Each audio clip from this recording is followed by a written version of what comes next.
학과에 따라서 혹은 그분의 위치에 따라서 생각하는 지속 가능성의 개념은 다릅니다. 그래도 일반적으로 정의해보자면 우리의 생태계가 미래에도 유지될 수 있는 제반 환경, 이렇게 정의를 할 수 있고요.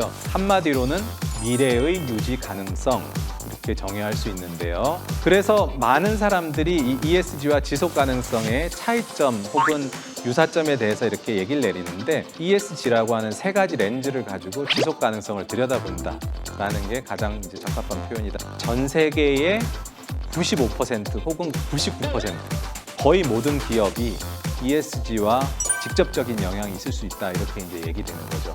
2030년이 된다면 거의 한 100% 육박하는 자산들이 ESG를 반영할 수밖에 없다.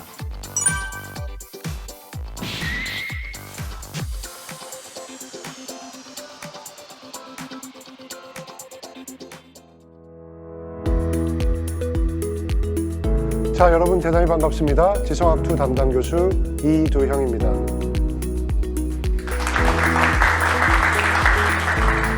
네, 먼저 지성학 10번째 강연에 오신 모든 분들을 다시 한번 진심으로 환영합니다. 아마 저를 포함해서 많은 분들이 지속가능성, ESG와 같은 단어들을 최근 몇 년간 부쩍 더 많이 접하고 있는 것 같습니다. 저 역시도 대충의 개념은 알고 있지만은 정확한 정의나 그러한 키워드들이 나온 배경이나 그 다음에 우리 실생활과 실제로 어떻게 연관되는지는 잘 알지 못합니다. 아마 오늘의 강연이 그러한 질문들에 대해서 어느 정도 좋은 해답들을 줄 것으로 생각이 됩니다. 자, 오늘 강연은 고려대학교의 오경식 교수님을 모시고 대학의 ESG라는 주제를 가지고 강연을 진행하도록 하겠습니다. 그럼 오늘의 명사분이신 오경식 교수님을 제가 소개하도록 하겠습니다. 오경식 교수님께서는 정말 많은 화려한 이력을 갖고 계십니다. 그 중에서도 특히 공학 환경 분야에서 대한민국 최초로 세계에서 가장 영향력이 있는 연구자로 선정이 되셨으며 서울국제포럼의 정회원이시고 국제 ESG 협회 공동회장을 맡고 계십니다. 자, 그럼 오경식 교수님을 다 함께 큰 박수로 환영해 주시면 감사하겠습니다.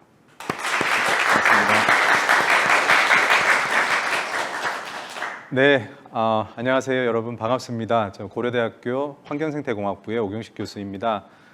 방금 교수님께서 이제 소개해 주신 대로 제가 저희 대학에 있으면서 또 저희 경영대학에서는 비즈니스와 환경이라는 주제로 MBA 강의를 하고 있고요. 고려대학교 경영대학 이재혁 교수님과 함께 작년 5월에 국제 ESG 협회를 설립을 하고 같이 공동협회장을 지금 맡고 있습니다. 오늘 제가 여러분하고 좀 논의하고 싶은 주제는 대학 내에서 요즘 ESG가 많이 화두이고 그 전에 대학에서 UN의 SDG 그리고 서스테이너빌리티, 지속 가능성에 대한 많은 얘기를 들어보셨을 텐데 그 각각의 정의에 대해서 좀 많은 혼동이 있는 것 같습니다. 그래서 오늘 제 강의에서는 이 세 가지의 기원에 대해서 좀 얘기를 해보고 이게 어떻게 대학의 혁신에 적용될 수 있을지, 특히 가천대학에 우리가 어떻게 한번 적용해 볼 수 있을지에 대해서 제가 좀 논의해 보고 싶습니다. 첫 번째로 제 강의 순서를 좀 살펴보겠습니다. 강의는 크게 한 세 가지 정도로 분류를 제가 했는데요. 첫 번째는 말씀드린 지속 가능성, sustainability라고 하고요. 지속 가능 개발은 sustainable development, 그리고 지속 가능 발전 목표, sustainable development goal 이렇게 되는데 이 세 가지가 어떤 부분이 유사하고 어떤 부분이 다른지 좀 살펴보고, 그러고 나면 환경사회 지배구조, ESG에 대한 개념을 좀 소개드리고 싶습니다.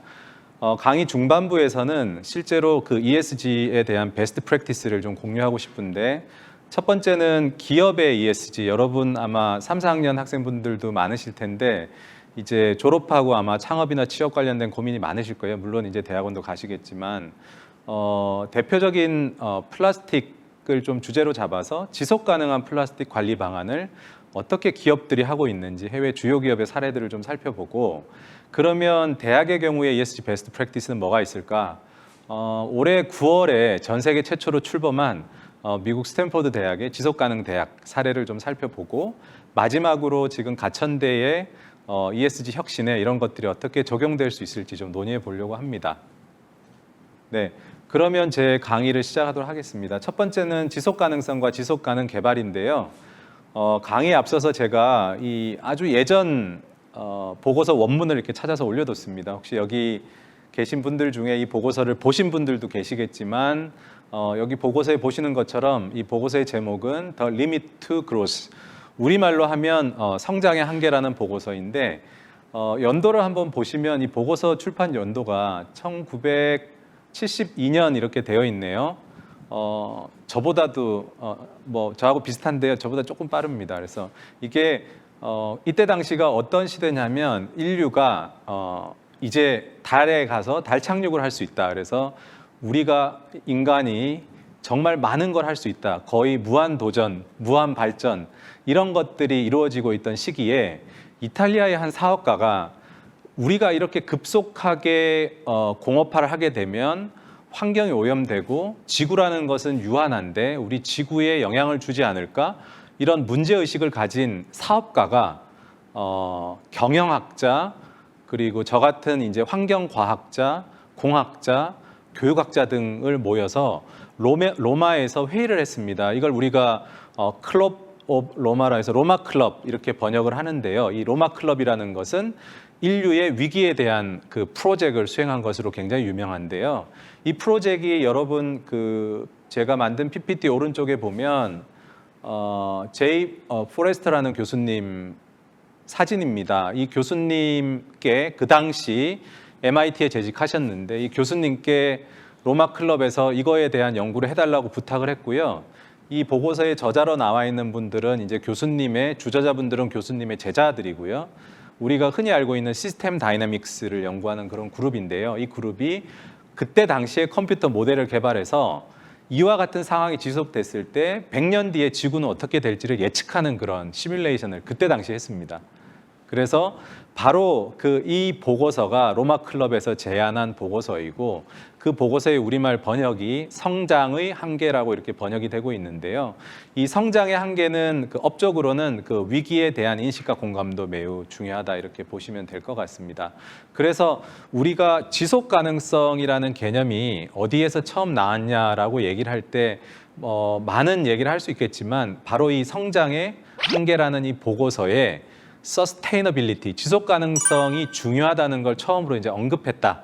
이렇게 얘기 드릴 수가 있고요. 그렇다면 이 보고서에서도 언급을 했지만 지속 가능성이라는 게 어떻게 정의될 수 있을까요?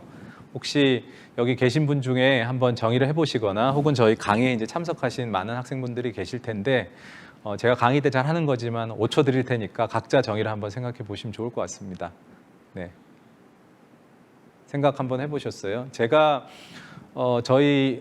저는 이제 소속은 고려대학교 생명과학대학이지만 제가 지금 현재 강의를 하고 있는 대학은 이제 사범대학에서도 하고요. 경영대학에서도 강의를 하는데 학부 강의도 하고 기업인들 강의도 합니다.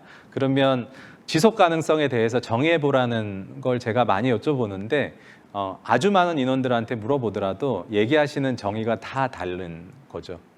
학과에 따라서 혹은 그분의 위치에 따라서 생각하는 지속 가능성의 개념은 다릅니다. 근데 이걸 좀 더 우리가 그래도 일반적으로 정의해 보자면 우리의 생태계가 미래에도 유지될 수 있는 제반 환경 이렇게 정의를 할 수 있고요. 한마디로는 미래의 유지 가능성 이렇게 정의할 수 있는데요. 좀 더 이제 제가 넘어가서 그러면 지속 가능 개발이라는 것에 대해서 이제 또 얘기를 해보겠습니다. 지속 가능 개발이라는 용어는 1987년도에 그 유엔의 보고서에 처음으로 이제 들어간 개념인데요.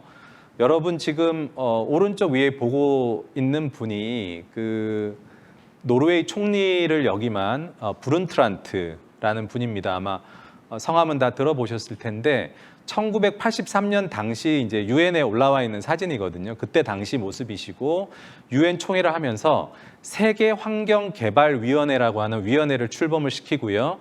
그때 이분이 의장을 맡습니다. 그래서 세계 환경 개발 위원회라는 표현도 쓰지만 우리말로는 브룬트란트 위원회라는 표현에 아마 더 익숙하실 것 같은데 이건 뭐냐면 지속적으로 우리가 개발을 해야 되는데 환경도 보존하면서 지속적으로 개발을 해나가는 방법이 무엇이 있을지 한번 찾아보는 그런 일을 했습니다. 그래서 이때 1987년 10월인데요.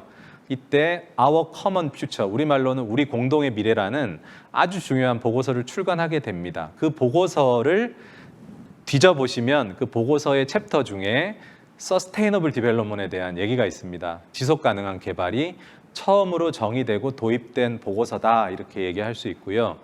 그러면 앞서 제가 이제 지속 가능성에 대해서 이제 정의를 내려봤고 두 번째 이제 여러분이 지속 가능 개발에 대해서 한번 좀 정의를 생각해 보셨으면 좋겠는데 지속 가능 개발이란 뭐라고 정의되냐면 원문으로는 여기 이제 총리님 지금 최근 사진인데 보시는 것처럼 현재 우리 세대에 개발하고자 하는 욕구를 충족시키면서도 미래 세대의 개발 능력을 저해하지 않는 환경 친화적인 개발 이렇게 정의할 수 있습니다. 그래서 지속 가능성, sustainability, 지속 가능 개발, sustainable development 혹은 SD라는 약어를 쓰는데 두 개의 역사와 차이점에 대해서 여러분들이 좀 이렇게 한 번 정도 생각해 보시고 보고서는 여러분 다운로드 가능하기 때문에 강의 끝나고 좀 한번 원문 찾아보시면 상당히 좀 의미가 있지 않을까 그렇게 생각합니다.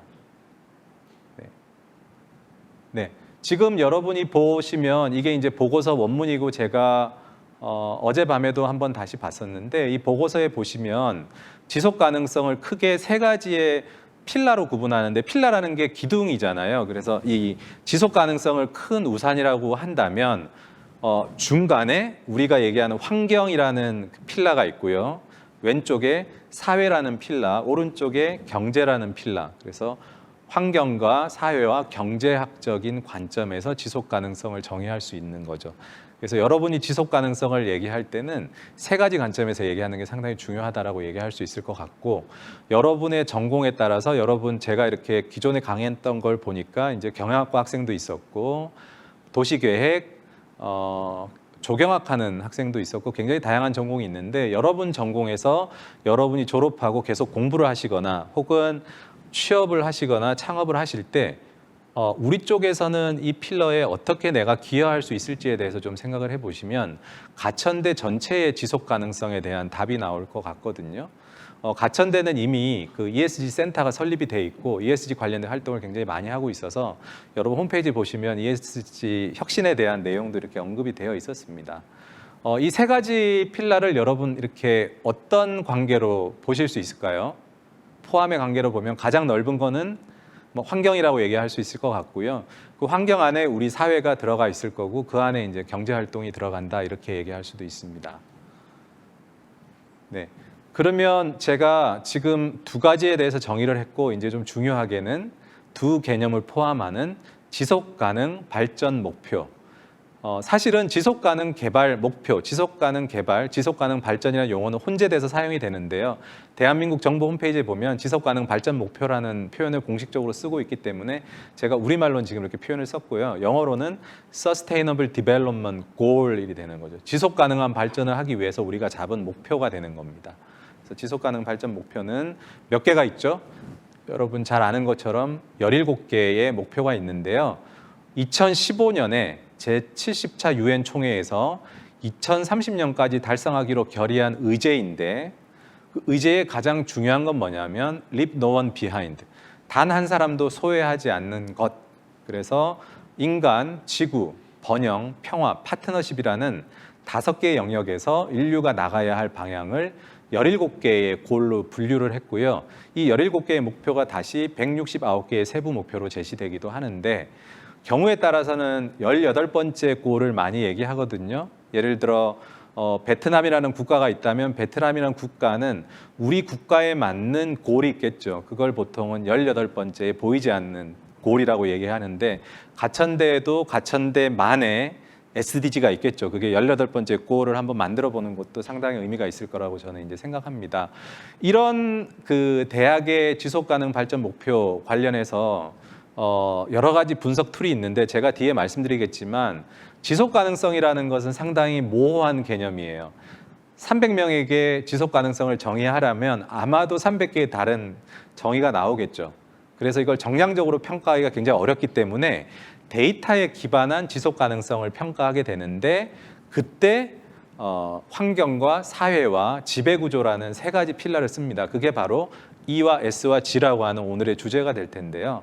이런 대학의 SDG는 SDG에 대한 기여도를 정량적으로 평가하는 툴들이 있고 저희 대학 같은 경우도 이렇게 여러분 보시는 것처럼 그 SDG 링크가 있습니다. 그래서 해당 링크를 클릭해 보시면 우리 대학이 17개 SDG를 위해서 지금 현재 어떤 일을 하고 있고 어떤 연구를 하고 있는지가 아주 상세한 데이터베이스로 구축이 되어 있는데 우리나라의 많은 대학 그리고 외국의 아주 주요 대학들은 이런 툴들을 활용해서 정량적인 SDG 분석을 하고 있고 여러분 아시는 것처럼 이 대학의 평가에서도 지금 이제 SDG가 반영되고 있는 그런 상황입니다. 예, 지금 여러분 이제 보시는 게 저희 대학의 혹은 국내 대학의 SDG 툴인데요. 오른쪽 위에 보시는 17가지 목표를 클릭하게 되면 그 각각에 대해서 어떤 일들을 하고 있는지 여러분이 볼 수 있는 그런 데이터베이스가 구축이 되어 있고요. 왼쪽 하단에 보시면 이건 이제 제가 연구했던 내용인데 제가 하는 연구 주제가 SDG 중에 8가지 정도하고 연관이 있는데 제 연구의 큰 주제가 SDG하고 어떻게 연결되는지 그 연결성을 찾아가는 게 아주 중요하다 이렇게 생각이 되고 제가 지성학 강의 보면서 지난 학기인가요? 저희 사회 보셨던 경영대학 교수님의 연결성 관련된 강의를 아주 재미있게 들었는데 네, 그런 거 한번 생각해 보시면 네트워크 한번 생각해 보시면 좋을 것 같고요. 하단에 보시는 맵이 현재 우리 그 대학 중에 하나가 이렇게 SDG 관련해서 전 세계하고 같이 연구하고 있는 협업 플랫폼입니다. 또 마찬가지로 내가 취업을 하거나 내가 창업을 하거나 내가 공부를 하면서 뉴욕에 기반을 둔 무언가를 하고 싶다 그러면 뉴욕을 가서 클릭을 하면 그 안에서 SDG 관련된 어떤 일을 하고 있는지 이렇게 보실 수 있는 그런 일종의 데이터 허브라고 생각하시면 되고요. 이게 이제 많은 대학들이 이런 식으로 구축을 하는 것 같습니다. 네. 다시 이제 넘어가서 오늘이 화요일이죠. 제가 일주일 정도 안 된 것 같은데 지난주에 그 리움 미술관에 가서 좀 대중 강연을 했었어요. 근데 미술관 혹은 문화예술도 요즘에 지속 가능과 관련된 고민을 굉장히 많이 한다고 들었습니다. 그래서 그 삼성복지대단이나 그 리움 같은 경우도 이 전시의 제목 자체 혹은 이 강연의 제목 자체가 지속을 위한 창의적이고 예술적인 실험과 실천이라는 주제를 하더라고요. 이게 뭐냐면 지속 가능성을 문화예술에서도 추구하고 싶은데 예술가들은 항상 무언가 새로운 걸 만드는 실험을 하잖아요. 그 실험의 과정이 지속 가능해야 할 것이고 그 실험이 실제로 실천이 가능할 때는 좀 더 큰 임팩트를 줄 수 있기 때문에 관련된 고민을 굉장히 많이 하는 것 같고 제가 오늘 여러분께 보여드린 3가지 필라에 대한 게 제 강의 내용에 지금 이 슬라이드에 있어서 마침 이제 좀 공유를 해봤고요. 이 17개의 유엔의 지속 가능 발전 목표도 지금 여기는 색깔이 이제 검은색으로 되어 있지만 미국 같은 경우도 미국 박물관 협회라든지 문화예술 협회에서 이렇게 각각의 기관들이 정한 17개의 그런 골이 있습니다. 이거는 학과 혹은 단과 대학마다도 셋업이 돼야 될 것이고 이걸 연결하게 되면 가천 대학만의 SDG가 나오는 거죠. 사실은 그 SDG가 ESG하고 이제 연결되는 게 중요할 거라고 생각을 하는데요. 오늘 강의에서 이제 이 부분이 중요하기 때문에 제가 좀 말씀을 드렸고요. 이때 이제 전시됐던 여러 가지 작품 중에 제가 예술 작품을 좀 얘기를 해보려고 합니다. 미술관 얼마나 자주 가세요? 네, 저도 지난주에 발표를 위해서 미술관을 상당히 그동안 좀 많이 가봤습니다. 사실 그 전에 게을러서 많이 못 갔는데 여러 작품들을 봤었어요. 여러분 지금 리움에 가시게 되면 1월 8일까지 지금 이 전시가 되어 있어요. 이게 주요 전시 중에 하나인데 보시는 게 뭘까요? 대나무로 집을 만들었는데 구성을 잘 보시면 대나무가 있고 그 버려진 플라스틱을 모아서 이렇게 집을 지었거든요. 이거는 베트남 하노이에 기반한 건축사무소를 운영하는 건축가인데 돈타나라는 저보다도 나이가 어리던데 79년생인데요. 이 건축가가 물 위에 대나무 집이라는 작품을 만들었습니다. 베트남 출신의 건축가가 실제로 베트남에는 남부에 메콩강 들어보셨죠? 이 메콩강 삼각주 주민을 위해서 이분이 한 7년 정도 고민해서 만든 작품인데요.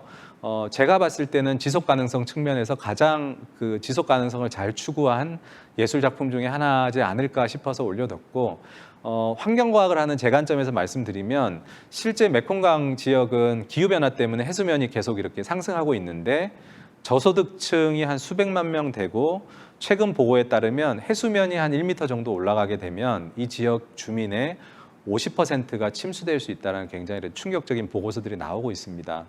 이런 것들 때문에 이 건축가가 오랜 기간 고민을 해서 이런 구조물을 만들었는데 이 작품을 좀 더 들여다보면 실제로 이런 기후 위기에 대응하기 위해서 메콩강 지역에서 쉽게 구할 수 있는 소재인 대나무, 그리고 무엇보다도 재활용할 수 있는 플라스틱 병을 가지고 이 예술 재료 혹은 건축 재료의 지속 가능성을 추구했습니다.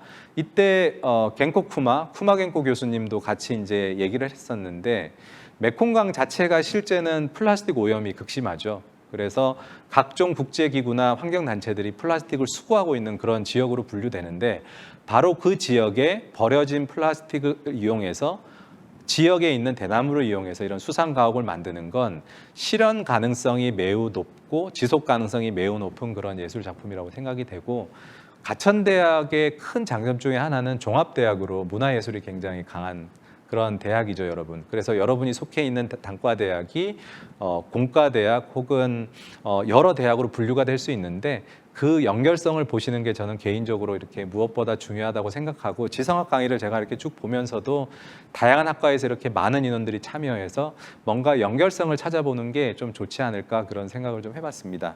제가 시간 때문에 더 많은 작품들을 보여드리진 못하는데, 두 번째 작품은 뭐냐면 디자이너 연진영 디자이너인데 상당히 지금 유명세를 타는 작가라고 하더라고요. 93년생입니다. 이 작품은 리움 미술관에 가면 큰 기둥에 이렇게 패딩으로 쌓여 있는데, 작품의 이름 자체가 패딩 기둥이고요.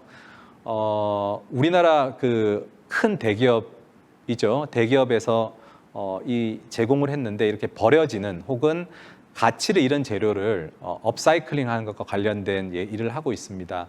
이 작가는 실제로 이제 본인이 창작 활동을 하면서 무언가 쉽게 만들고 버리는 거에 대해서 계속 이렇게 문제의식을 가졌다고 해요. 그래서 이 연진영 작가가 했던 거는 기존 재료를 해체하거나 재조합하는 과정에서 새로운 기능이나 가치를 부여하는 거. 특히 여러분 이거 잘 보시면 이 패딩이 회색을 띠는 패딩 점퍼인데, 이게 과잉 생산이나 소비 폐기 문제를 생각해 보면 패스트 패션이 확산되기 때문에 1년 동안 한 6천만 톤 정도의 의류나 신발이 지금 생산되고, 이 중에 70%가 폐기되는 그런 악순환을 겪고 있죠.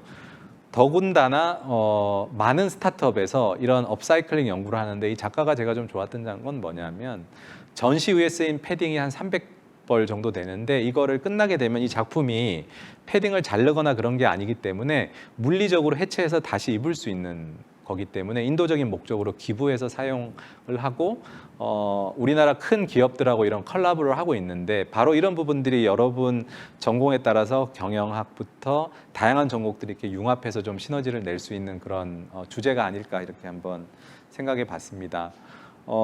여러분 지금 이제 그 가천대학이 대학 평가에서도 그렇고 매우 좋은 그런 평가를 받고 있는 걸로 알고 있는데, 제가 지금 이제 여기 이제 올려놓고 얘기 드릴 거는 우리나라가 지금 SDG에서 몇 등일까라는 질문을 좀 드리고 싶거든요. 유엔이 매년 우리나라 대학 순위 발표하듯이 거의 한 165개국에 대해서 이건 작년도 결과인데 SDG를 잘하는 국가 순위를 발표했습니다. 대한민국 순위가 몇 위일까요? 우리나라의 어떤 경제나 과학기술을 생각했을 때는 10위권 안에 들어야 될 것 같은데, 여기 보시면 우리나라 순위가 28위에 있습니다. 상당히 좀 실망스럽게 보실 수도 있을 것 같은데요. 제가 좀 키워봐 드릴까요? 보시면 28위가 한국에 있거든요. 우리가 미국보다는 다소 이제 높은 순위이기도 하는데, 중요한 건 1위부터 10위까지를 보시면 핀란드, 스웨덴, 덴마크, 독일, 벨기에, 오스트리아, 노르웨이, 프랑스, 네덜란드 같은 나라들, 그러니까 유럽, 북유럽 국가들이 상당히 높은 순위를 차지하고 있고, 대한민국 순위는 28위지만 가장 높은 순위를 가지는 아시아 국가는 18위에 있는 일본입니다. 그래서 아시아로 봤을 때는 우리가 순위가 높은데 전체적으로는 좀 순위가 낮죠. 왜 그럴까 생각해 보실 수 있는데, 제가 아까 말씀드린 17개의 목표 달성에서 특정한 목표 달성이 좀 뒤진다, 이렇게 말씀드릴 수 있어요. 여러분도 입시 준비하실 때 여러 과목을 봤지만 다른 과목을 아무리 잘하셔도 두세 과목에서 굉장히 낮은 점수를 맞으면 전체적으로 순위가 내려갈 수밖에 이제 없는 구조인데요.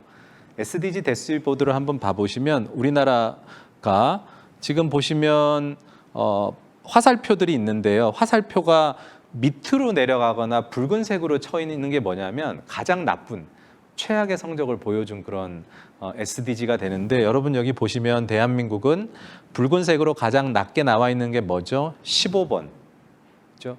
15번이 Life on Land입니다. 그래서 환경이죠. 대한민국의 환경.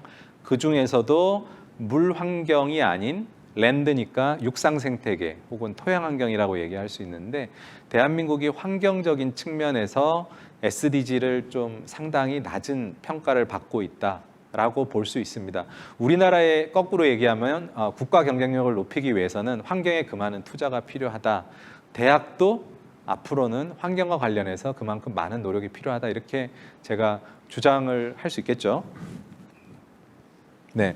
지금 이제 보시는 게 제가 연구하는 주제로 제가 이제 만든 그림인데요. 보시는 것처럼 제가 연구하는 그 토양 환경, Life on Land, 이 토양 환경 오염이라는 게 보시면 Life on Land뿐만이 아니라 기후 변화, 그리고 책임 있는 소비, 그리고 지속 가능한 도시, 맑고 깨끗한 물, 우리의 건강, 웰빙, 그리고 가난과 관련된 것들이 다 연결되어 있습니다. 그래서 우리가 라이프 온 랜드 혹은 이 토양 환경과 관련된 걸 잘 유지하게 되면 SDG가 전체적으로 상승할 수 있게 되고 우리나라의 SDG가 높아진다는 것은 우리나라의 경쟁력이 높아지는 거고요. 우리 기업의 경쟁력이 높아지는 거고 우리 대학과 여러분의 경쟁력이 높아지는 건데 우리나라가 여러 가지 대학 순위 발표가 많지만 여러분 우리나라의 지금 과학기술 수준으로 봤을 때 혹은 여러분 우리나라 기업 중에 그 분야에서 탑을 가고 있는 기업이 있는데 우리나라 대학은 글로벌 탑10 탑10 대학이라고 할 수 있는 대학이 없죠.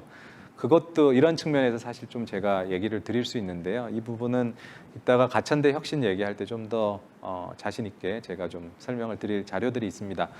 SDG 퍼포먼스를 이렇게 보시면 28위를 했고요. 점수로 따지자면 대한민국은 78.6점.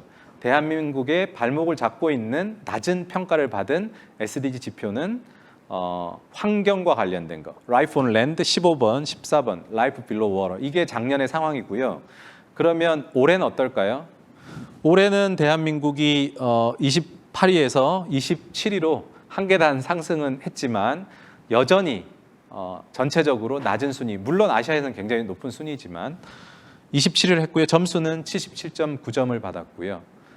보시면 라이프 온 랜드는 그동안 좀 어느 정도의 노력이 반영이 돼서 아직까지 좋지 않은 점수이지만 스태그네이팅이라는 건 정체되어 있다는 의미예요. 그래서 아직까지는 많은 노력이 필요한데 라이프 빌로우 워터 물과 관련된 지표에서 또 이번에 그 상당히 낮은 점수를 받았죠. 이걸 보시면 최근의 데이터를 가지고 얘기할 수 있는 거는 우리나라의 SDG 경쟁력, 우리나라의 지속 가능 경쟁력이 이 물환경, 토양환경 같은 환경 지표에 의해서 굉장히 많은 허들이 되고 있다. 이거는 거꾸로 얘기하면 여러분이 도시 계획을 하던, 여러분이 경영학을 하시던 이 사회를 인문 사회를 하든 복지를 하든 예술 문화를 하든 지속 가능성과 환경 관련된 이슈를 여러분이 연결하면 이 리스크를 오퍼튜니티로 바꿀 수 있다. 이렇게 얘기를 드릴 수도 있을 것 같아요. 네.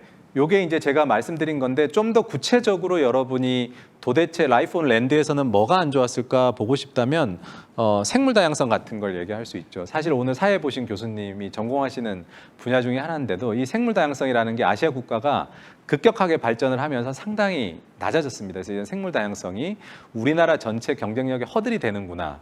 라고도 얘기할 수 있기 때문에 요즘에 기업들이 생물 다양성 관련해서 정말 많은 활동을 하고 있습니다. 은행도 마찬가지죠, 요즘에.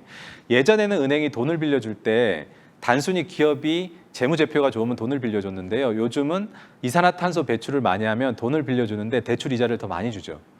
요즘에 외국은행은 생물 다양성이나 자연을 훼손시키는 기업에는 대출을 안 해주거나 굉장히 많은 이자를 주는데 그런 프로세스를 개발했고 우리나라 은행들도 지금 그렇게 하고 있습니다. 네. 자, 이제 여기까지 제가 지속 가능성, 지속 가능 개발, 지속 가능 발전 목표에 대해서 여러분한테 얘기 드렸는데 이 세 가지에 대해서 정의가 좀 굉장히 명확해지셨나요? 네, 지셨으면 다들 예 끄덕여 주셔서 너무 감사드리고요.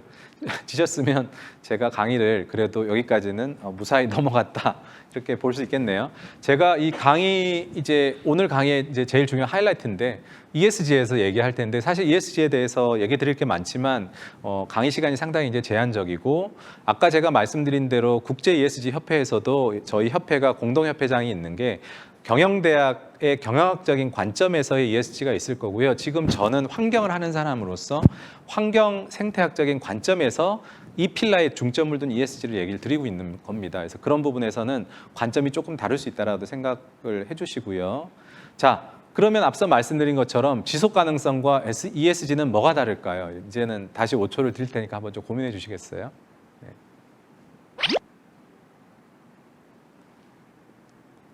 네.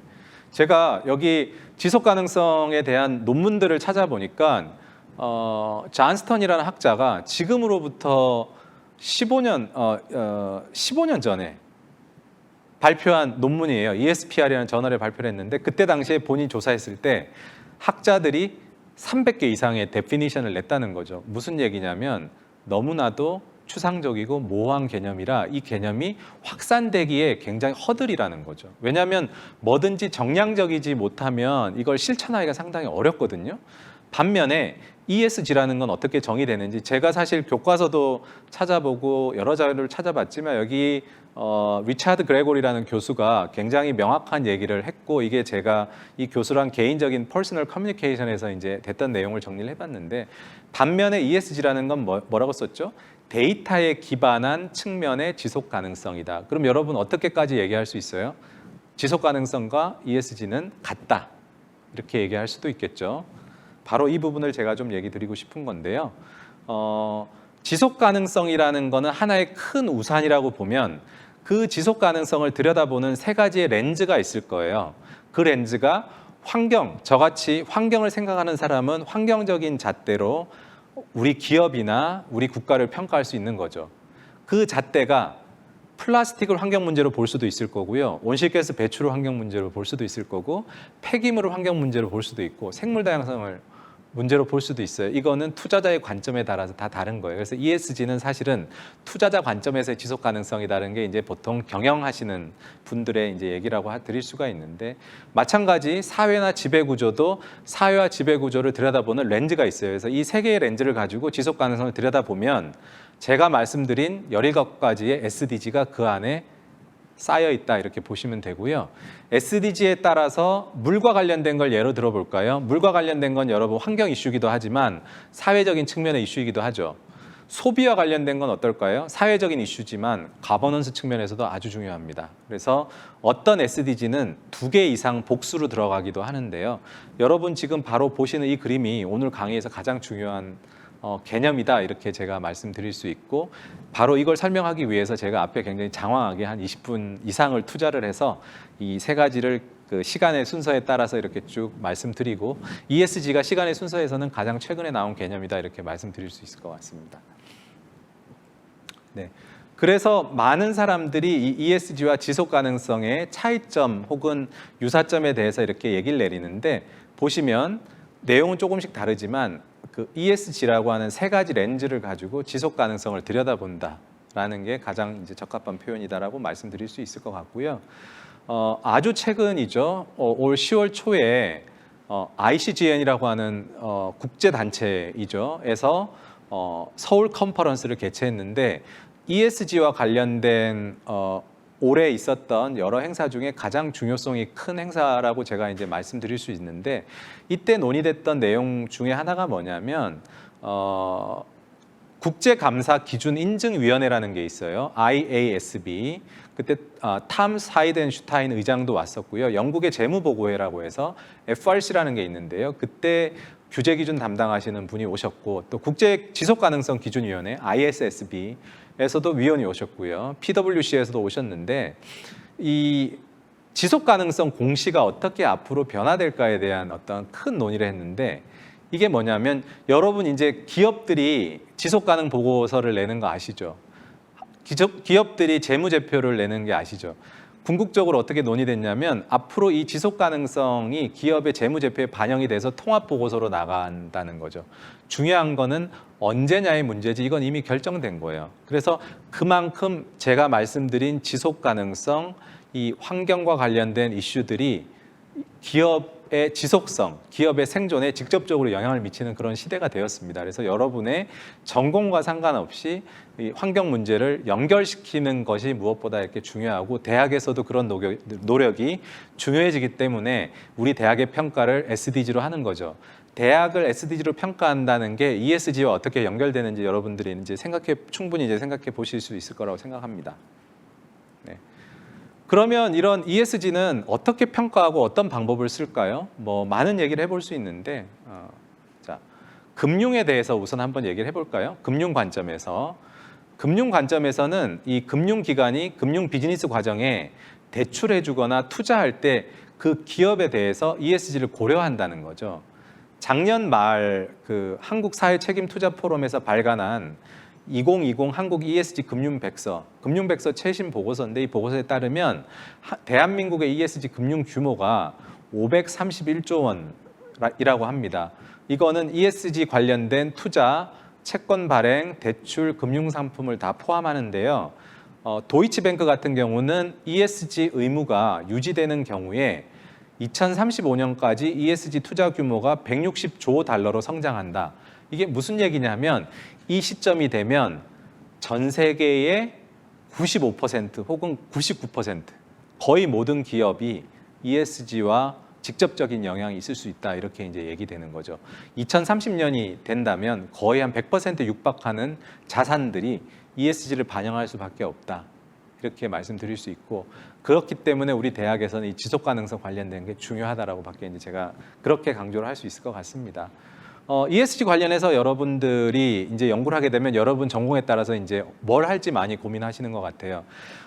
저희도 환경하는 학과에 제가 있지만 저희 학생들도 최근에 진로가 굉장히 급격하게 많이 바뀐 것 같고 지속 가능성 관련된 취업을 많이 하는 것 같아요. 일례로 저희하고 같이 연구하는 이제 지속 가능 대학의 교수님이 최근에 오셨는데 그 학생이 박사과정을 하면서 정말 좋은 논문을 써서 사이언스의 표지를 냈거든요. 지도 교수는 이제 미치 교수인데 예전 같으면 주요 대학의 교수로 갔을 텐데 이 친구가 맥킨지의 지속 가능 관련된 부서의 디렉터 같은 포지션으로 가서 컨설팅 펌에 근무를 하게 됐는데 저희 학과를 졸업하는 친구도 기후변화나 지속 가능성 관련된 환경 분야의 전공 지식을 가지고 회계법인이나 다양한 컨설팅 펌 혹은 다양한 창업을 하는 것 같아요. 혹은 여러분 여기 보시는 것처럼 국제기구로 진출을 하실 수도 있고요. 관련된 혹은 ESG를 관련해서 측정하거나 공시하는 이니셔티브가 있습니다. TCFD라는 건 탄소와 관련된 거고요. 뭐 GRI라는 거는 보고서 스탠다드, CDP는 탄소 배출 관련된 거고요. 밸류 리포팅 파운데이션이라는 거는 뭐 가치를 매기는 거죠. 이런 거 혹은 투자 책임이나 원칙을 제안하는 기구로 여러분들이 진출을 하실 수도 있고요. 여기 보시는 것처럼 모건 스탠리 캐피털 인터내셔널, 스탠다드 앤 푸어스 같은 기업에 여러분 진출할 수도 있습니다. 지금 제가 마지막에 보여드린 MSCI, 모건 스탠리 캐피털 인터내셔널, S&P, 스탠다드 앤 푸어스 글로벌, 서스테인 어널리틱스, 퍼츠 러셀 같은 게 대표적으로 ESG를 발표하는 그런 레이팅 프로바이더라고 하죠. 그런 발표 기관이라고 보시면 될 것 같습니다. ESG 평가사는 제가 말씀드린 거 외에 이제 국내 평가사도 많이 있는데 일례를 들자면 이 기업들이 ESG 평가를 받아요. 그럼 이 평가에 대응하기 위해서 네이버라는 회사는 예를 들자면 한국 기업 지배 구조원 최근에 이름을 바꿨습니다. MSCI, 서스테인 어널리틱스 같은 평가가 중요하다고 생각하고 그 평가에 대응하는 거예요. 이건 대학으로 따지자면 우리는 중앙일보 평가에 대응하겠다. 우리는 QS 평가에 대응하겠다. 우리는 다른 평가에 대해서는 상대적으로 고려하지 않겠다. 라는 이유를 두는 거하고 똑같다라고 보시면 돼요. 이 근거는 뭘까요? 가천대에 발전하고자 하는 철학이 혹은 가천대의 철학을 잘 반영해주는 평가기관을 찾아서 그 평가기관과 같이 이동하는 게 가장 바람직하다고 저는 생각하거든요. 단순히 내가 평가를 잘 받기 위해서 여러 평가 기관에 전부 다 대응한다는 건 어떻게 보면 약간 넌센스일 것 같고요. 가천 대학만의 지속 가능 발전 목표를 가장 잘 반영해 줄 수 있는 평가 기관을 찾아서 그 평가 기관이 가진 철학을 보고 그 평가 항목이 우리 대학이 원하는 것과 맞는지를 본 다음에 이렇게 대응한다 그러면 그 대학에서도 훨씬 더 뭔가 그 내재화가 좀 더 쉽지 않을까 이렇게 생각을 합니다.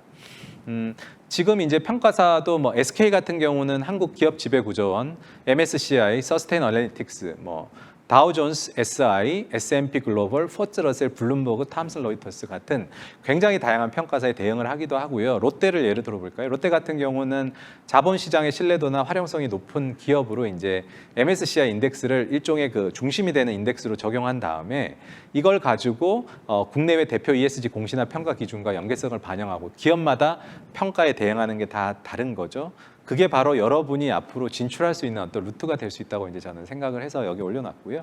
이 평가 관련된 컨설팅은 여기 보시는 PwC 3일 회계법인, 딜로이트 안진, KPMG 삼정, 뭐 EY 한영 같은 게 우리나라 4대 회계법인이고 글로벌 회계법인하고 연동돼 있다고 보시면 될 것 같습니다.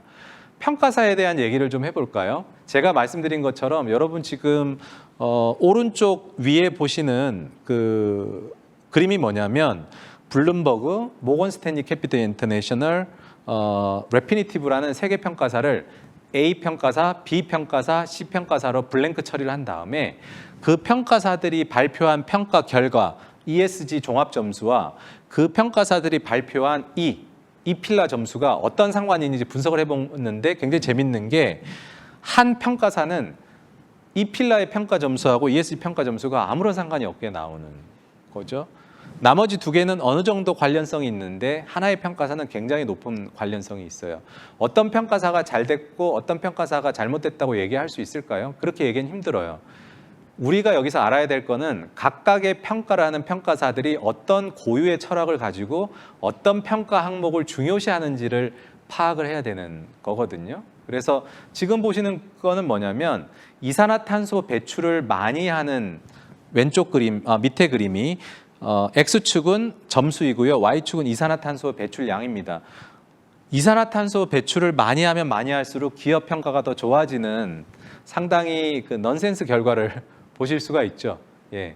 여기 평가사를 제가 밝히긴 그런데요. 이건 왜냐하면 이산화탄소가 환경의 모든 지표를 대변하는 게 일단 아니고요. 기업에 따라서는 아직까지도 평가사에 따라서는 환경이 ESG에서 차지하는 측면이 생각보다 아주 낮기 때문에 그럴 수도 있습니다. 이제 우리가 이런 부분을 좀 고려해야 될 거고요. 이런 한계가 있다는 말씀을 좀 드리고 싶고, 다음으로 제가 좀 드리고 싶은 게 페이스북에 대한 얘기인데 여러 회사들이 있을 수 있는데 회사들 분석을 했을 때 페이스북이 지금 미국 내에서 차지하는 순위가 상당히 높습니다. 여기 보시면 애플, 아마존, 마이크로소프트, 페이스북, 잔슨앤잔슨, 뱅크 오브 아메리카, 엑선모빌, 월마트 같은 거 다 들어보셨죠. 그중에 이제 페이스북이 저 정도 위치를 가지고 있는데 여러분 그 페이스북의 환경과 관련된 평가 결과를 보면 평가사 중에서 이름을 밝히진 못하는데요. A라는 평가사는 페이스북에 대해서 0.77이라는 점수를 줬는데요. B라는 회사는 점수를 0.23을 준 거예요. 이게 시험으로 따지자면 페이스북은 똑같은 걸 하고 있는데 A라는 평가사는 페이스북을 A 플러스를 줬는데 B라는 평가사는 페이스북에 대해서 C나 D를 준 거죠. 이건 왜 그러냐면 좀 더 깊이 있게 보면 A 평가사는 환경을 평가를 굉장히 중요시하고 환경 평가 중에서도 아주 중요시하는 게 뭐냐면 Personal Transportation이라는 거 중요합니다. 예를 들면 페이스북에서 어느 정도 이산화탄소를 배출하는지 그 페이스북에 근무하는 직원들이 개별적으로 차량으로 이동하는지 혹은 대중교통을 이용하는지 이런 것들이 굉장히 중요 평가 항목으로 들어와 있는 거고요. B사 같은 경우는 오퍼레이션 인시던트만 보지 지금 말씀드린 평가 자체가 고려되지 않거든요. 그래서 우리가 이 평가하는 평가사가 어떤 철학을 가지고 있는지를 보고 그게 내 철학하고 맞아야지 그 평가사에 맞는 어떤 기준을 만들 수 있다 이렇게 말씀드릴 수가 있고 만약에 여러분이 투자자라면 여러분 투자자 관점에서도 여러분 고유의 투자 철학하고 잘 맞아떨어지는 평가사를 찾아서 그 평가사가 좋은 점수를 준 회사에 여러분이 투자를 하셔야 되는 거예요. 이렇게 드릴 수도 있을 것 같습니다. 네. 그리고 또 이런 평가라는 평가 기관은 상당히 많은 그 평가 철학을 가지고 있는데 많은 분들이 이제 혼동하시는 부분이라 제가 이제 이거를 좀 정리를 했는데요. 평가사는 크게 한 3가지로 분류할 수 있습니다.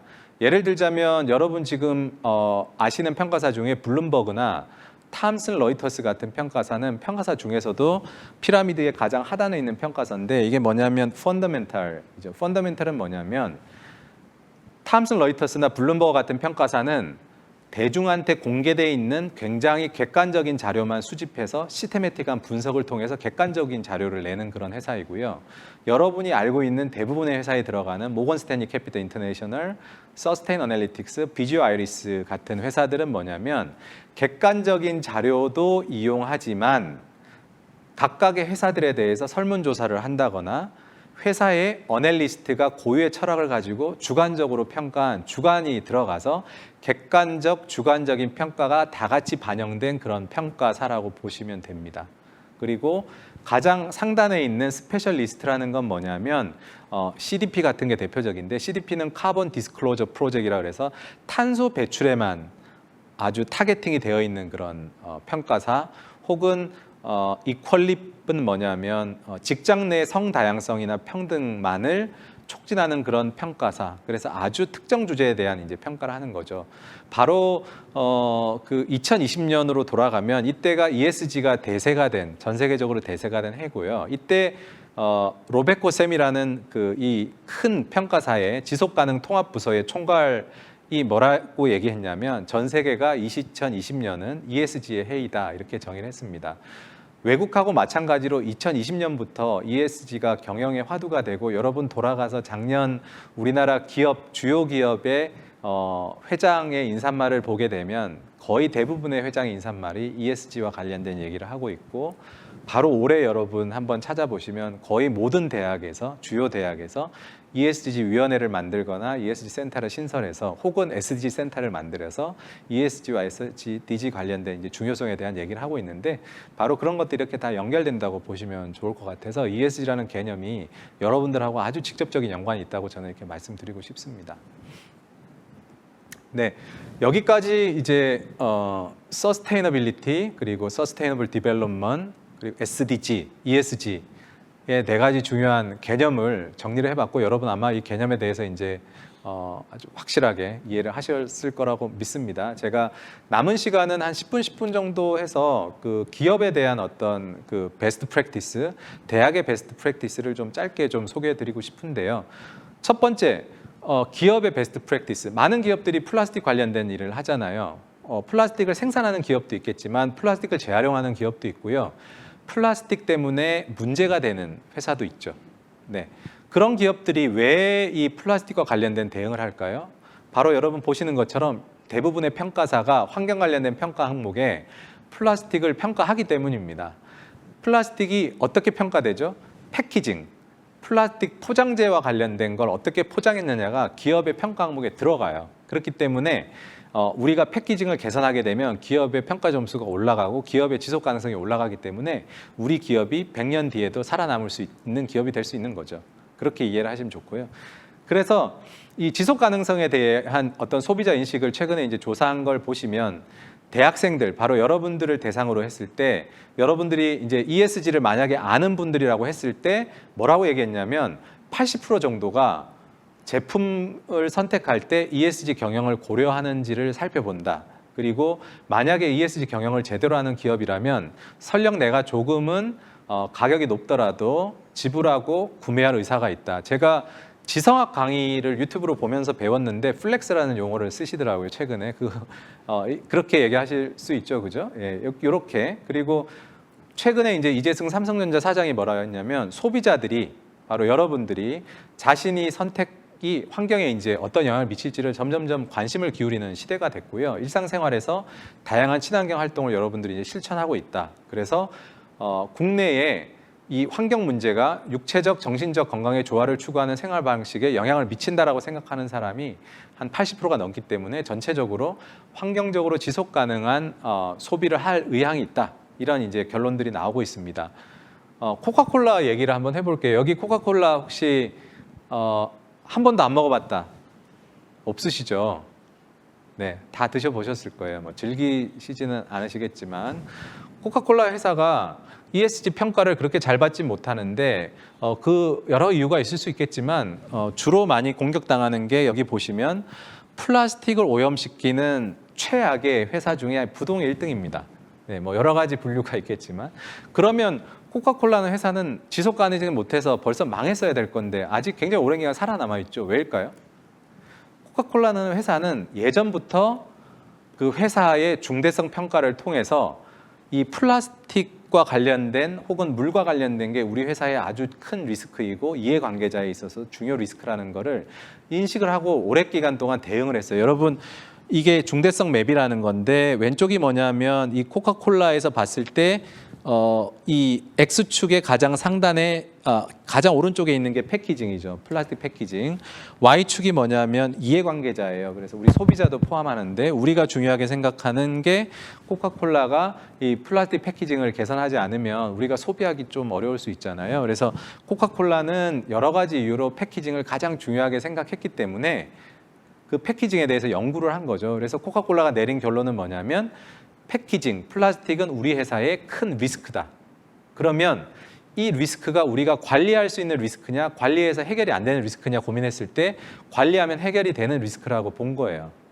그래서 이 리스크를 해결하기 위해서 크게 한 3대 전략 같은 걸 마련한 거죠. 그 전략이 첫 번째는 디자인 개선이고요. 두 번째는 수거, 세 번째는 바로 여러분 관심을 가져야 될 파트너십입니다. 그래서 코카콜라가 바로 이런 문제를 해결하기 위해서 여러 벤처 혹은 사회적인 기업과 협업을 해서 이 플라스틱 문제를 해결하기 위한 수거 시스템을 구축을 하고 여기에 많은 투자를 하면서 우리 회사에서 문제가 되던 리스크를 하나의 오퍼튜니티로 바꾸기 위한 그런 노력을 하고 있는 거죠. 이 노력이 1년 전, 2년 전, 3년 전, 5년 전, 10년 전으로 돌아가서 여러분이 보시더라도 회사의 지속가능 보고에 아주 꾸준히 오랜 기간 이렇게 실천한 회사 중에 하나다라고 이렇게 보시면 되는데 코카콜라에 대해서 제가 안 좋은 얘기도 많이 할 수 있는데 국내 기업을 얘기할 그래서 글로벌 기업 중에 하나로 이 지속 가능성에 대해서 제가 좀 예를 들어봤고요.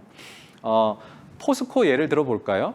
철강 회사죠. 여러분 여기 오른쪽 표에 보시면 업종 분류가 있는데 업종 분류 중에서도 스틸이라고 돼 있는 게 철강 회사예요. 철강 회사가 밑에 보면 환경 사회 지배 구조 중에 신경 써야 되는 게 뭐가 있냐면은 바이오 다이버시티라고 되어 있네요. 바이오 디버시티 이게 뭐죠?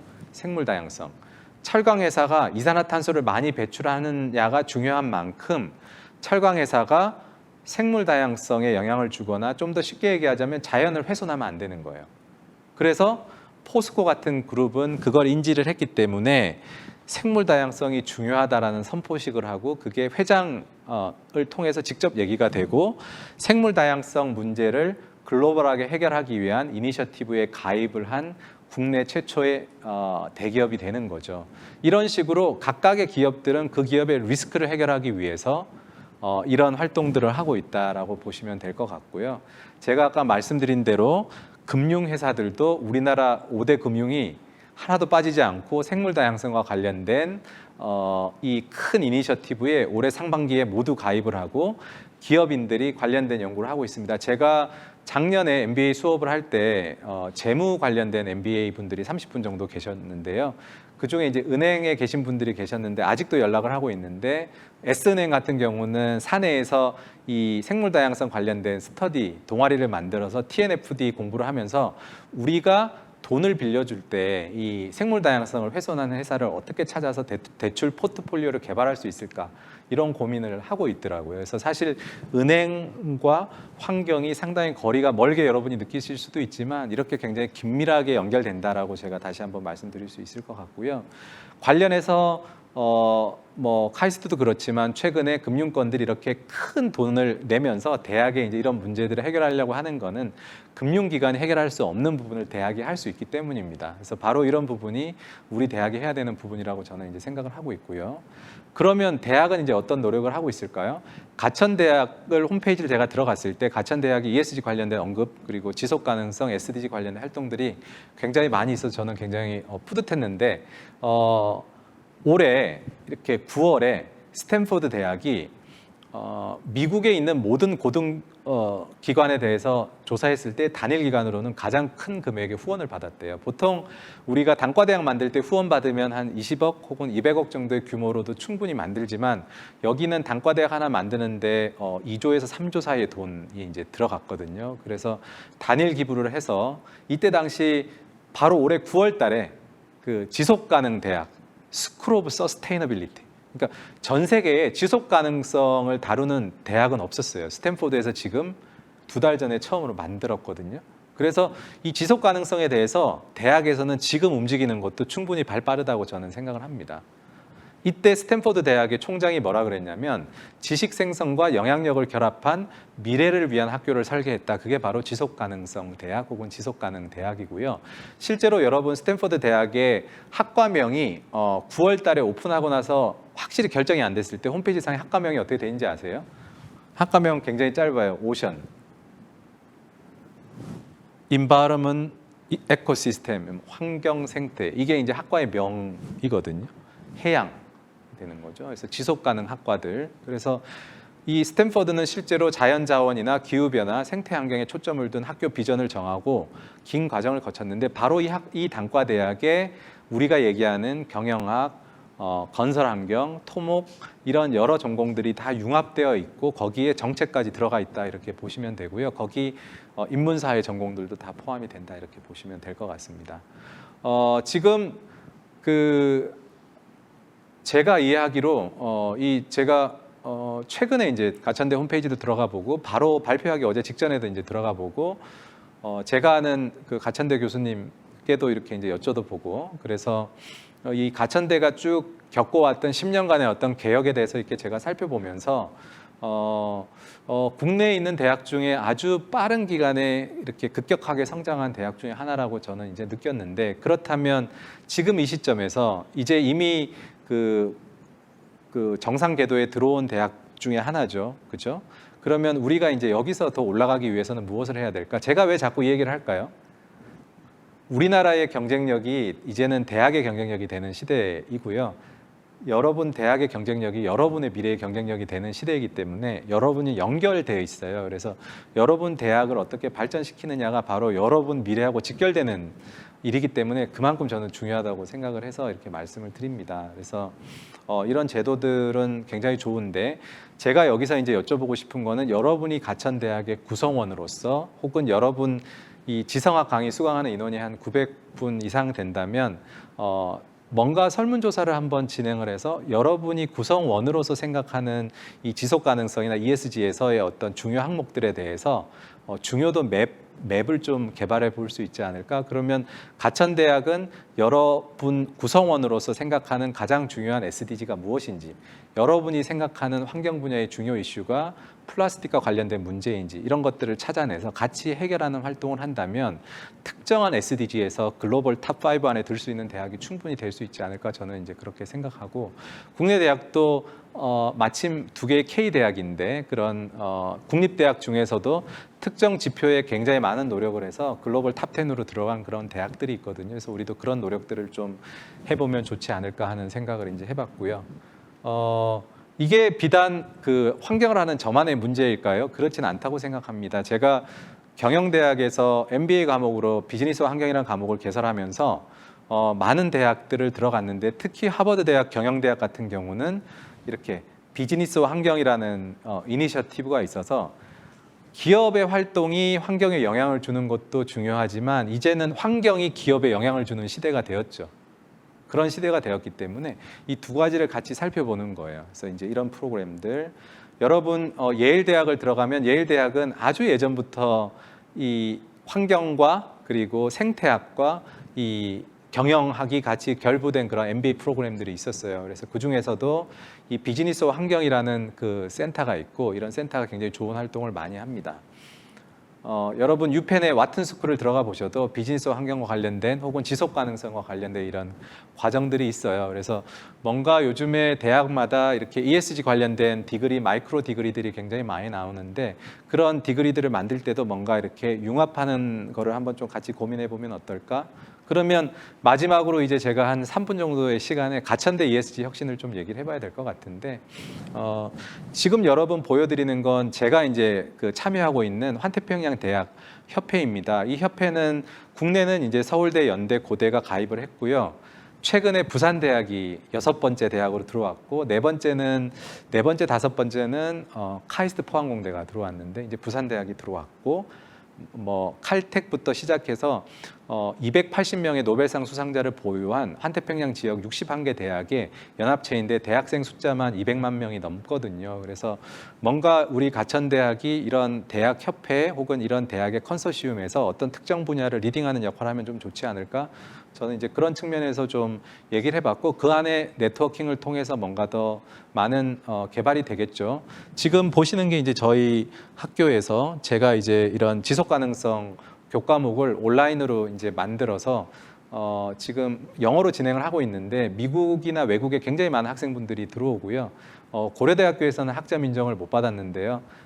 제가 속해 있는 한태평양 대학협회를 통해서 서티피케이트를 발부하고 있는데 저희 과목의 특징은 많은 기업의 글로벌 기업의 임원들이 들어와서 ESG 베스트 프랙티스를 소개하고 학생분들과 이렇게 온오프라인으로 연결되는 그런 과목인데 이미 그 올 초에 했었고요. 9월에 지금 2번째 개강을 했고 이제 내년부터는 좀 더 규모를 키워서 해볼 그런 생각이 있습니다.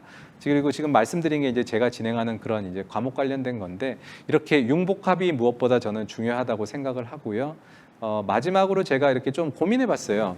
우리가 이 예전에는 분명히 개발이 우선이었는데 요즘에는 다 알아요. 이제 이 패러다임이 바뀌어서 개발만 하면 지속 가능성이 없다는 건 다 알죠. 그러면 이 ESG와 지속 가능성을 보편화하기 위해서는 우리가 뭘 해야 될까? 많은 기업들이나 그 많은 단체들은 주로 기업에서부터 접근하는 그 탑 투 바람 방식을 많이 쓰고 있는 것 같아요. 대학 같은 경우도 많은 대학들이 ESG 선포식을 해요.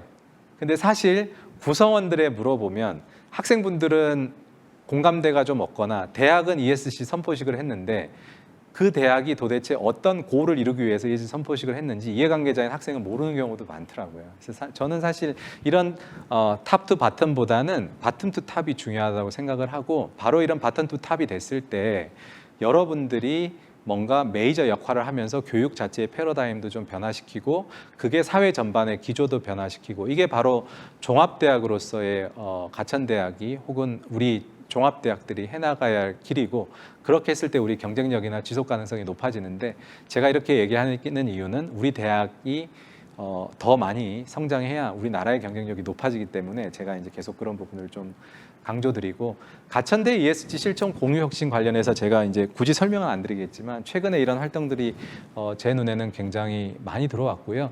이런 것들을 반영할 수 있는 것들을 좀 더 여러분들 그 창업도 그렇지만 어떤 유형의 그 작품으로 좀 만들면 좀 의미가 있지 않을까 저는 그런 생각을 해봤습니다. 그런 부분은 만약에 가능하다면 여러분들하고 좀 질의응답 때 좀 같이 얘기를 좀 더 해봤으면 좋겠고요.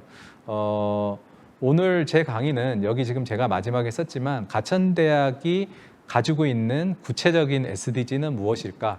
그렇다면 그 안에 들여다보는 어떤 ESG 렌즈가 있을까? 가천대학 4C라는 얘기 아시죠? 4C의 첫 번째 C의 가장 첫 번째는 아니겠지만 가장 중요한 게 그 협력입니다. 그래서 이 협력은 국제 협력일 수도 있겠지만요. 바로 여러분 이렇게 매 시간 오셔서 앉아 계시는데 여러분들이 모두 연결돼서 서로 이렇게 얘기해 보시고 이 안에서 무언가 나온다면 거기서 굉장히 큰 성과가 있을 거라고 저는 생각하고요.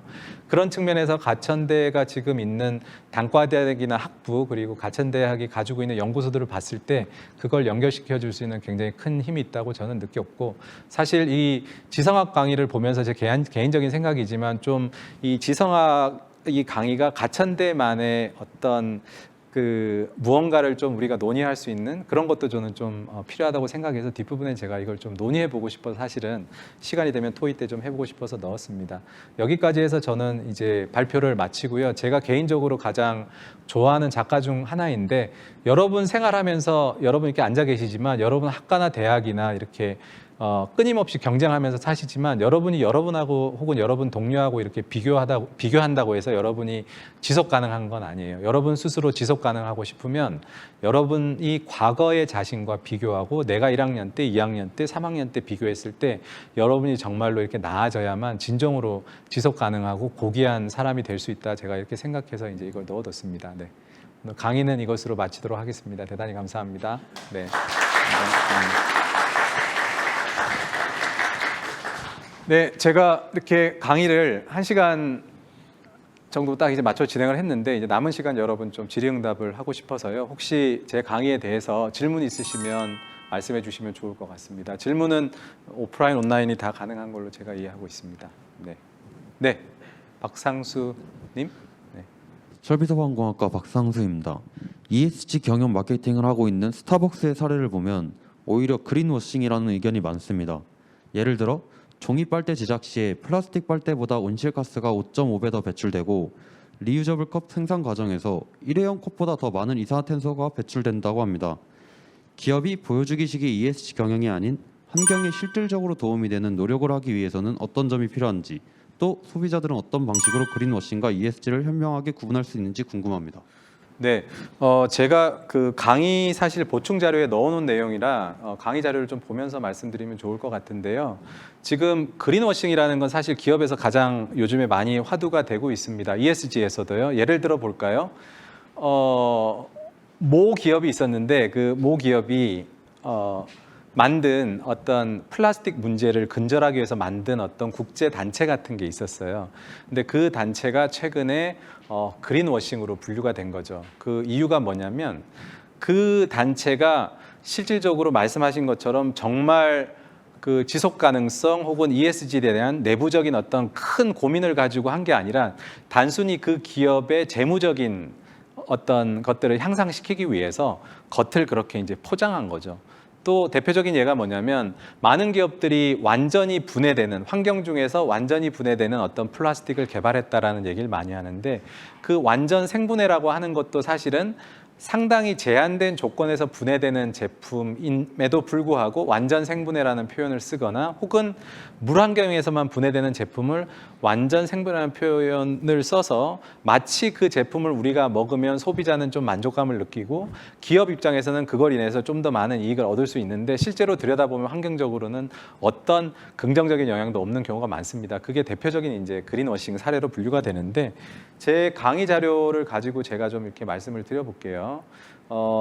최근에 우리나라 기업 중에 뭐 예를 들어볼게요. 이런 것도 있어요. 최근에 몇 년 전에 우리나라 기업들이 플라스틱 쓰레기를 줄이기 위한 어떤 굉장히 큰 국제 이니셔티브에 가입을 했어요. 그래서 우리는 여기 가입했다라는 것들이 굉장히 많은 기사로 나왔는데 바로 지난달에 제가 이제 IUCN이라는 국제기구 분하고 이런 좀 모임을 했었는데 외국에 보면 지금 국내 뉴스 많이 안 나오는데요. 바로 이런 이니셔티브가 그린워싱이다라고 이렇게 분류되는 뉴스들이 많이 나오는 거죠. 그러면 우리나라 기업이 정말 진정성 있게 스타벅스 말씀하셨지만 그런 문제를 해결하기 위해서 10년 전에도 5년 전에도 그런 활동을 했는지는 그 기업의 지속가능 보고서를 찾아보면 됩니다. 이게 어느 날 갑자기 들어왔다라고 하면 말씀하신 대로 좀 우리가 한번 의심해 볼 수 있겠죠. 하지만 3년 전, 5년 전, 10년 전 그 기업이 꾸준하게 이 문제를 신경 쓰고 이해관계자와 같이 해결하기 위한 노력을 해왔다면 그거는 분명히 그린워싱으로 분류되지는 않을 거거든요. 이제 그렇게 얘기해 볼 수도 있고요. 관련해서 최근에 네이처지에 그 특집 기사가 나왔어요. 우리나라의 ESG 경영이라는 기사인데 그 기사에 기자분이 쓴 내용이 뭐냐면 여기 작아서 보이실지 모르겠지만 그 플라스틱 워싱이라는 걸 이제 인터뷰를 했어요. 플라스틱 워싱. 그러니까 그린 워싱처럼 기업이 이런 플라스틱 문제를 가지고 실제로 환경에 파지티브한 영향을 주지 않으면서 마치 환경에 긍정적인 영향을 줄 것 같이 얘기하는 거. 혹은 완전히 생분해되는 제품이 아니라 특정 조건에서만 생분해됐는데 완전 생분해라는 표현을 써서 소비자들이 혼동하게 만드는 거죠. 바로 그런 것들을 우리가 과학적으로 찾아내게 되면 그런 걸 플라스틱 워싱이라고 분류할 수 있다, 이런 용어들을 우리가 썼습니다. 이게 좋은 예가 될 것 같고요. 그 외에도 이제 많은 예들이 있는데 가장 중요한 건 우리 그 플라스틱이나 지금 뭐 빨대 얘기도 하셨지만 2024년에 UN 트리디라고 해서 전 세계적으로 우리가 약속을 했는데 2024년이 되면 우리나라를 포함한 거의 대부분의 국가가 이 플라스틱 문제와 관련된 법을 마련을 해야 되고요. 그것 때문에 우리 기업이나 우리 국가가 굉장히 많이 신경을 쓰고 있습니다. 그래서 여러분이 그 부분에 대해서 좀 더 많은 관심을 가진다면 기업에 어떤 솔루션을 제공해 줄 수 있지 않을까, 저는 이제 그렇게 생각합니다. 네, 감사합니다. 또 혹시 질문 있으신 분? 네. 산업디자인과 김애진입니다. 우리나라 ESG 관련 논문 발행 건수를 살펴보면 미국의 관심이 급증했던 19년도, 20년도에 급격하게 늘어난 것으로 보입니다. 그로 인해 우리나라에서는 충분한 사례나 경험들이 부족한 상태로 도입을 하게 되어 그린워싱과 같은 부작용들이 일어난 것으로 보였는데요. 이러한 경우에도 우리나라가 해외 발에 맞춰 ESG를 펼쳐야 하는지 궁금합니다. 네. 지금 이제 말씀하신 대로 사실 저희 이제 그 제가 앞서서 지속 가능성이라는 용어에 대해서 좀 설명을 드렸고요. 그리고 지속 가능 개발, 그리고 SDG, 그리고 ESG 얘기를 드렸는데 ESG라는 개념은 투자자 관점에서의 지속 가능성이다, 이렇게 생각하시면 좀 더 쉬울 것 같거든요. 그래서 내가 투자자로서 환경과 사회와 지배 구조에 대해서 너네 기업이 지금 현재 어떤 걸 하고 있는지 지속 가능 보고서를 써서 좀 보여달라는 얘기거든요. 그래서 이건 투자자 관점이 굉장히 저는 중요하다고 생각을 하고요. 제가 아까 잠시 코카콜라 사례를 들면서 이 코카콜라라는 기업 혹은 가천대 혹은 우리 대학 혹은 우리 국가, 우리 기업이 이 가지고 있는 문제가 뭔지 일단 문제점을 파악하는 게 중요해요. 그 문제점이 재무적인 관점에서의 중요성이 있을 거고요. 이해관계자 관점에서의 중요성이 있을 건데 양쪽에서 다 중요하게 생각하는 어떤 문제가 있겠죠. 바로 이게 이제 중대성 맵에서 찾아낼 수 있는 기업의 리스크인데 이 리스크를 이 기업이 예전부터 인식해 왔는지는 그 기업의 지속 가능 보고서에 있는 중대성 보고를 찾아보면 됩니다. 그러면 이 기업이 갑자기 뜬금없이 올해 그걸 만들었는지 혹은 20년 전부터 10년 전부터 꾸준히 알고 실천해 왔는지를 보게 되면 그 기업이 그린워싱인지 아닌지를 좀 더 쉽게 찾을 수 있다고 저는 생각합니다. 그래서 그 기업이 정말 오랜 기간 내재화를 해왔다면 그건 이제 그린워싱으로 우리가 보긴 좀 힘들지 않을까, 그렇게 생각합니다. 네, 감사합니다. 또 혹시 다른 질문 있으세요? 네. 도시계획과 정보람입니다. 사회적으로 ESG라는 키워드의 중요성이 급부상하여 이제는 창업을 하려고 해도 ESG는 고려해야 할 필수 요소가 되었습니다. 우리 대학에서도 창업대학을 개설하고 코코네 스쿨 입학식을 하는 등 창업에 관한 많은 지원이 이루어지고 있는데 창업을 성공적으로 거두기 위해서는 ESG 중 어느 포인트에 가장 중점을 두어야 하는지 궁금합니다. 네, 감사합니다. 상당히 중요한 질문이고 사실은 저도 많이 이제 생각해 왔던 질문인데 기업에 대해서는 제가 확실한 답이 있거든요. 사실 대학 같은 경우는 제가 가천대학을 보고 가천대학이 최근에 출범한 창업 관련된 어떤 조직도 제가 봤었어요. 이렇게 보고 이제 느낀 게 그러면 가천대학은 가천대학만이 가지고 있는 그 E와 S와 G의 렌즈라는 게 있을 거잖아요. 그 중에 우리는 이 중에서도 온실가스, 그러니까 기후변화가 우리는 키포인트다 혹은 생물 다양성이 키포인트다라고 하면 바로 그런 포인트를 반영해 줄 수 있는 지표를 개발하거나 그런 문제에서 위기를 겪고 있는 기업들의 리스크를 해결해 주기 위한 소셜 벤처 같은 걸 한다거나 그래서 가천대만이 가지고 있는 지속 가능성 그리고 SDG, ESG의 어떤 그 지표들과 연계시키는 게 중요하고 환경과 사회와 지배구조 세 개는 사실 다 중요하다고 보는데 대학의 입장에서는 E와 S와 관련된 그런 창업 아이템들이 굉장히 저는 많다고 생각을 하고요. 특히나 사회적 기업 같은 경우는 많은 그 대기업과 콜라보레이션 할 수 있는 기회가 많고 이런 거에 그 상단에 환경 이슈가 다 연결된다고 보시면 좋을 것 같아서 저는 사실 E와 S가 연결되는 혹은 ESG를 연결해서 통합할 수 있는 그런 그 기업을 만들면 좀 더 좋지 않을까 그렇게 생각합니다. 그 연결성이 더 중요하다고 생각합니다. 네, 감사합니다. 네, 혹시 또 다른 질문 있으세요? 네.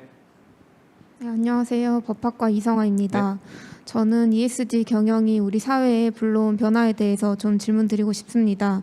모든 제도나 정책은 양면성을 가질 수밖에 없다고 생각하는데 ESG가 불러일으킨 긍정적이고 발전적인 변화들이 많이 있겠지만 부작용이나 단점은 없는지 궁금합니다. 더 나아가 ESG가 우리 사회에 지금보다 더 탄탄하게 자리 잡기 위해서는 기업들의 측면에서 어떠한 노력이 필요하다고 보시는지 여쭤보고 싶습니다. 네. 좋은 질문 대단히 감사합니다. 이것도 역시 이제 저희가 공부를 하면서 계속 이제 관심 가지고 있는 주제인데요. 사실 이 ESG 환경사회 지배구조라는 개념을 우리가 좀 더 명확하게 이해하는 게 필요할 것 같거든요. 대학의 구성원도 그렇고 일반 대중들도 그렇고 일단은 이 용어에 대해서 좀 명확한 이해가 필요할 것 같아요.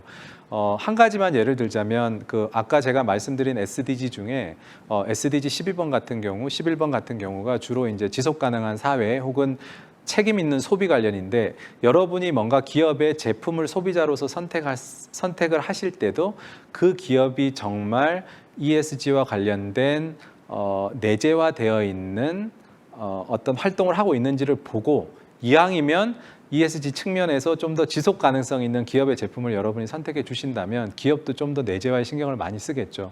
반면에 기업 같은 경우는 이 ESG라고 하는 거를 이용해서 그 기업의 재무 성과만 높이기 위해서 포장해서 활용한다면 아까 말씀하신 것처럼 그린워싱의 문제로 이어질 거고 그게 ESG의 가장 큰 문제 중에 하나라 사실 법학 쪽에 계신다고 하셨으니까 지난 금요일도 아마 성신여대에서 그 법제화에서 ESG 관련된 주제를 다뤘었는데 이 ESG 측면에서 그린워싱이 사실 법 쪽에서는 지금 가장 큰 화두라고 보시면 되거든요. A라는 기업이 어떤 제품을 선전을 했는데 그 제품이 실제로 그런 효과가 없는데 소비자들한테 위장을 했다 그러면 경쟁사들이 소송을 하는 경우도 있고요. 소비자 단체가 소송하는 경우도 있습니다. 그러기 위해서는 소비자로서 혹은 대학의 구성원으로서 우리 자체가 ESG에 대해서 충분히 좀 더 알고 있어야지 되겠죠. 그런 부분이 저는 아주 중요하다고 생각하고 그래서 우리나라를 SDG로 분류한 것처럼 우리나라 대학 전체가 SDG나 ESG로 좀 연결이 돼야 되는데 사실 일본 같은 경우는 문무성 산하에 아까 말씀드린 그런 SDG 링크가 대학 전체가 이렇게 분류되어 있거든요. 그래서 우리나라도 좀 그런 게 필요하고 대학 차원에서도 좀 필요하지 않을까 이렇게 생각합니다. 네, 감사합니다. 네, 다른 질문 혹시 있으시면 네. 안녕하세요. 법학과 김대현입니다. 네. 제가 좋은 ESG를 추구하는 기업들을 좀 찾아봤었는데 삼성과 LG의 MSCI 지수는 A와 AA로 좀 비교적 좋은 수치를 나타내고 있었습니다. 그런데 위 기업들은 그린피스의 전자제품 제조업체 기후 위기 대응 성과에서는 또 F를 받았다고 합니다. 네. 이런 거를 보면은 취업을 앞둔 입장에서 ESG가 높다고 무조건 좋은 기업이라고 할 수 있는지 만약에 또 그게 아니라면은 좋은 기업을 판별할 수 있는 어떤 기준이 있을지 여쭤보고 싶습니다. 네, 좋은 질문 감사합니다. 저도 사실 환경이라는 것 자체가 굉장히 이제 좀 마이너한 부분이 있는데 제가 올해 들어서 정말 많은 곳들과 이제 일을 하다 보니까 느끼는 건데 사실 삼성전자 혹은 LG전자 말씀하셨나요? 네, LG전자를 예로 들어 보자면 평가사에 따라서 그 기업에 대해서 A라는 점수를 줄 수도 있지만 같은 기업인데 F라는 점수를 줄 수도 있거든요. 혹은 여러 가지 필라가 있겠지만 지배구조의 관점을 준다면 지배구조 측면에서는 우리나라 기업들이 좀 좋은 점수를 받기 힘들 수도 있습니다. 혹은 환경적인 측면에서도 뭐 삼성전자 같은 경우 이제 아리백에 가입을 했지만 가입하지 않거나 뭐 스콥3 온실가스 발생에 대한 리포팅을 제대로 하지 않는다면 그런 것을 중요하게 보는 평가사에 의해서는 F를 받을 수 있죠. 예를 들면 대표적인 게 이제 그린피스 같은 NGO인데요. 그래서 내가 한번 생각해 봐야 될 문제는 뭐냐면 여러분들이 지금 현재 재무 관점에서 가장 높은 순위의 기업을 갈 것인가죠. 혹은 여러분이 10년 뒤, 20년 뒤에도 자랑스럽게 다닐 수 있는 그런 기업을 선택하실까를 바라볼 때는 말씀드린 대로 지속 가능성 E와 S와 G의 렌즈로 여러분이 바라보셔야 되는데 그 중에서 여러분이 중요하게 생각하는 게 환경과 관련된 이슈인지 환경과 관련해서도 이 기업이 정말 자연 자본을 중요하게 생각하는 기업인지는 내가 회사를 선택하기 전에 그 내가 생각하는 고유의 어떤 평가 철학이나 그 회사를 바라보는 시각이 있어야 될 것 같고 그런 평가 철학을 가장 잘 반영해주는 평가사를 찾아야 될 것 같고 그 평가 기관이 모건 스탠리 캐피털 인터내셔널이라면 그 평가 기관이 스탠다드 앤 푸어스라면 그 평가 기관에서 준 점수의 높은 기업이 아무래도 여러분이 선택하기 좋은 기업이지 않을까 그렇게 얘기할 수 있을 것 같습니다. 예.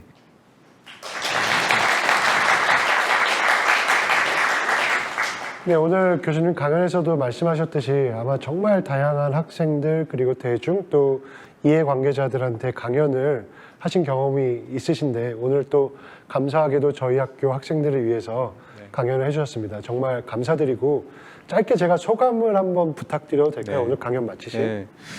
제가 그 가천대학의 지성학 강의를 이제 처음에 제의를 받고 사실 굉장히 기쁘기도 했지만 들어가서 어떤 분들이 강의했는지를 보고 사실 너무 놀래서 중간에 좀 취소할까 생각도 했습니다.